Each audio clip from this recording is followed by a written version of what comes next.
Når dejen er skær, tilsættes salten. Det tilsættes først nu for at få den maksimale vandoptagelse i dejen, og for at glutennetværket bliver optimalt.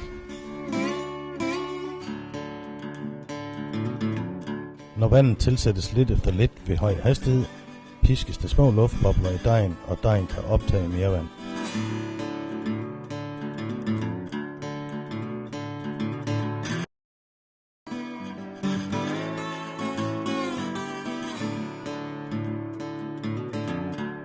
Dejen tages op i en oliesmurt plastspand og står en times tid i bageriet.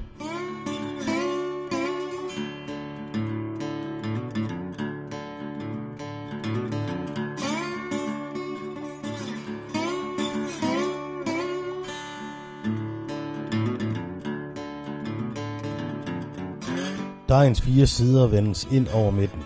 Dette opstrammer dejen, og glutenlagene bliver flerdoblet, med højere volumen på de færdigbagte brød som resultat.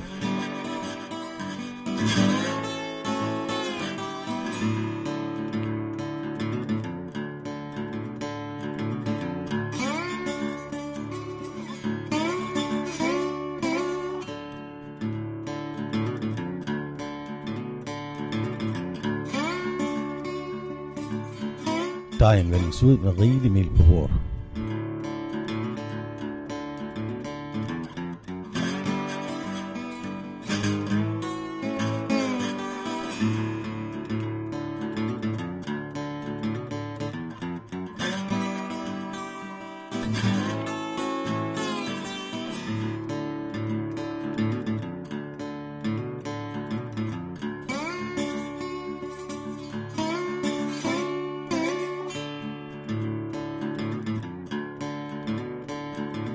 Dejen hakkes ud med skraber i de ønskede størrelser.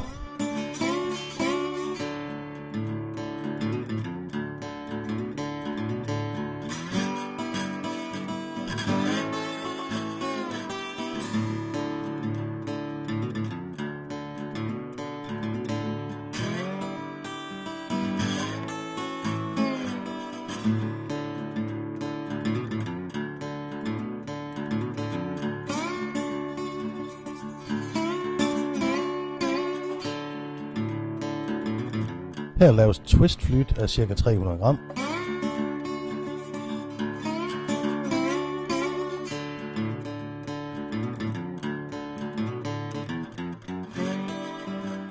Brødene hakkes ud og lægges forsigtigt over på pladen.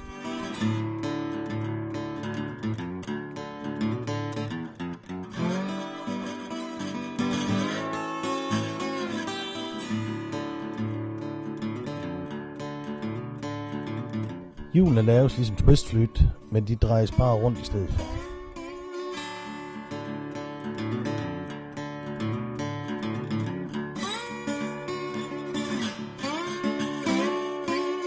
Man hakker nogle lange baner ud, og derefter hakkes de ud i små stykker af ca. 30 gram per styk.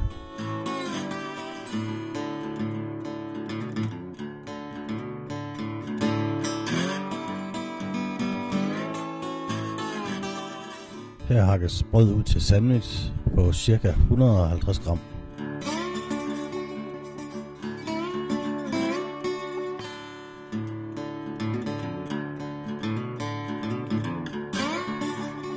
Morgenstykker hakkes ud på ca. 150 gram per styk.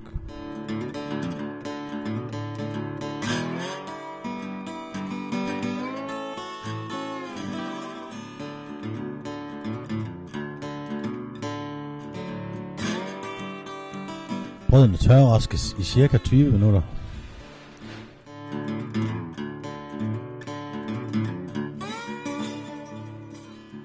Brødene sættes i ovnen med lidt damp. Store brød bages ved ca. 220 grader, hvor små brød som her bages ved ca. 240 grader.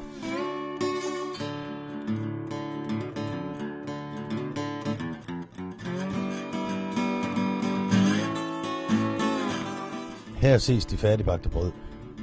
Det helt specielle ved denne type brød er den super saftige og glasklare krumme, som holder brødet frisk i flere dage.